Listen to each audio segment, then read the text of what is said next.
नमस्कार, मी मनीषा जयप्रकाश. आपण पाहत आहात लोकसंदेश न्यूज. पाहूया आजच्या सविस्तर घडामोडी. अंधश्रद्धांच्या माध्यमातून महिलांना अज्ञानात ठेवण्याचं काम सुरू आहे. त्यामुळे महिला या प्रगतीपासून वंचित राहत आहेत. त्यामुळे त्यांना अंधश्रद्धेच्या जोखडातून मुक्त करण्यासाठी त्यांच्यामध्ये वैज्ञानिक दृष्टिकोन रुजवण्याची गरज आहे, असे प्रतिपादन अंधश्रद्धा निर्मूलन समिती आणि प्रबोधन मंचच्या जिल्हा कार्याध्यक्षा ज्योती आदाटे यांनी केलं आहे. कुपवाडमधील शिवशक्तीनगर येथे गणेश जयंतीनिमित्त महिलांसाठी हळदीकुंकू कार्यक्रम पार पडला. यावेळी प्रमुख पाहुण्या म्हणून आदाटे बोलत होत्या.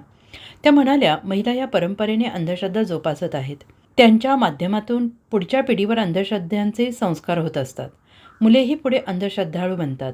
त्यामुळे त्यांची प्रगती खुंटते. पुढची पिढी सक्षम घडवायची असेल तर महिलांनी वैज्ञानिक दृष्टिकोन स्वीकारून स्वावलंबी बनले पाहिजे.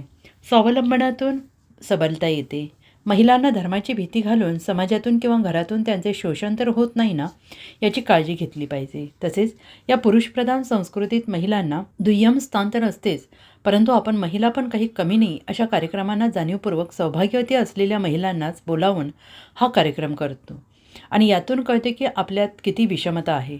हळदी कुंकवाचा आणि सुवासिनीचा काडी मात्र संबंध नाही, ते एक सौंदर्याचं लक्षण आहे आणि या निमित्ताने आपण एकत्र येऊन विचारांची देवाणघेवाण करण्यासाठी सहभागी होत असतो. परंतु आपण काय करतो, ठराविक महिलांना बोलावून भेदभाव करतो आणि आपल्या अस्तित्वाचा अपमान आपणच करतो. हे चुकीचं आहे. सर्वच महिलांना बोलावून या कार्यक्रमाचा आनंद घ्यावा.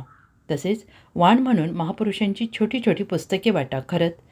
तरच खऱ्या अर्थाने परिवर्तन होईल. आणि यावेळी या समितीच्या संघटक प्रियांका तुपलोंढे, तसेच बाबासाहेब मुंजे, दीपक वेदपाठक, संतोष काळेल, प्रकाश गायकवाड, सर्जेराव पवार, अनिल कोळी, प्रकाश मोरे, शारदा माने, उज्ज्वला वाघ तसेच भागातील नागरिक उपस्थित होते.